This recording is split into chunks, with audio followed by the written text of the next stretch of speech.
For Gaza এই কর্মসূচির সমাধান থেকে এখন লাখো লাখো জনতা এই সমাধি উদ্যানে একত্রিত হয়েছে।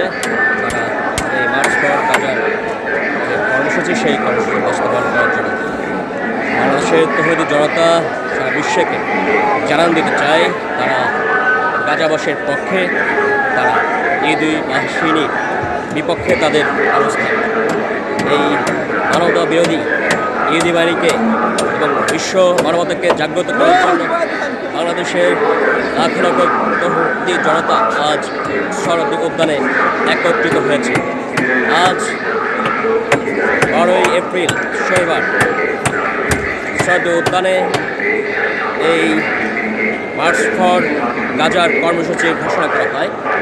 ইতিমধ্যেই এই শরৎ উদ্যানে লাখ লাখ জনতার যে উপস্থিতি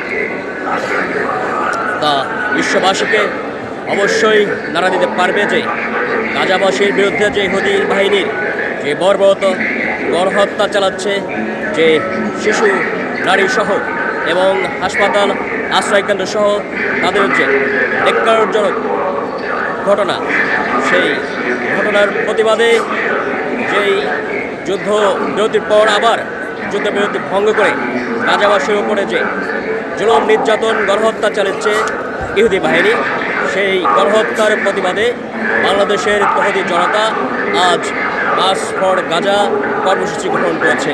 এই কর্মসূচি থেকে লাখো লাখো তৌহিদি জনতা বিশ্ববাসীকে মানবতাকে জানাতে চায় যে গাজায় যে নির্মম গণহত্যা চলছে, সেই গণহত্যা যত দ্রুত অবিলম্বে যেন বন্ধ হয়, গাজাবাসী যেন মুক্ত হয়, এখানে যেন মানবতার সৃষ্টি হয়, সেই ক্ষেত্রেই বাংলাদেশের লাখো লাখো তৌহিদি জনতা আজ মার্চ ফর গাজার যে কর্মসূচি সেই কর্মসূচিতে অংশগ্রহণ করছে। এই শরৎ উদ্যান লাখো লাখো জনতার আজ পরিপূর্ণ হয়েছে। তারা গাজাবাসীর পক্ষে তাদের যে অবস্থান, বাংলাদেশের তৌহিদি জনতার সেই অবস্থান তারা জানান দিচ্ছে।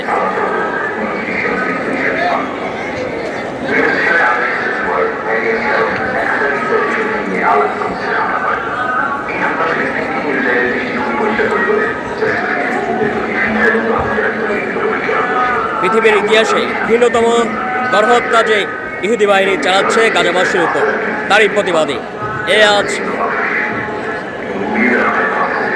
শরৎ উদ্যানে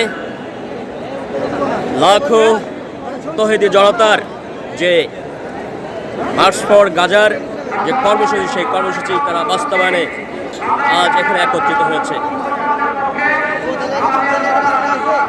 লাখো লাখো তৌহিদি জনতা চায় গাজাবাসীর স্বাধীনতা যেন তারা লাভ করে, তারা যেন স্বাধীনভাবে তাদের বসবাস করতে পারে এবং প্রতিটি জীবনের যাতে নিরাপত্তায় তারা বসবাস করতে পারে সেই দাবি করছে এখানে লাখো লাখো তৌহিদি জনতা।